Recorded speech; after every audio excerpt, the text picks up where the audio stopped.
টাকা, অর্থ, সম্পদ এই বিষয়গুলো না বর্তমান সমাজে সবচেয়ে বেশি দামি জিনিস হয়ে দাঁড়িয়েছে।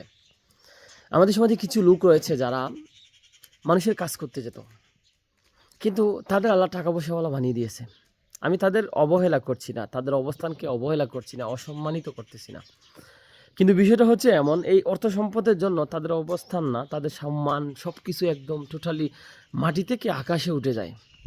তো এই বিষয়গুলো এমন হয়ে দাঁড়িয়ে যায় যে মানুষ টাকার জন্য তার মান সম্মান, তার ইজ্জত, তার সব কিছু সে বিলীন করতে বাধ্য হয়ে যায়।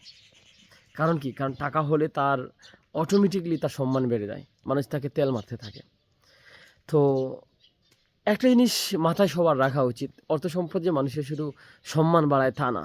মানুষের কিছু পার্সোনালিটি আছে, মানুষের কিছু ব্যক্তিত্ব আছে। এই ব্যক্তিত্বের কারণে মানুষকে মূল্যায়ন করা উচিত, সেটা অর্থ সম্পদের কারণে না।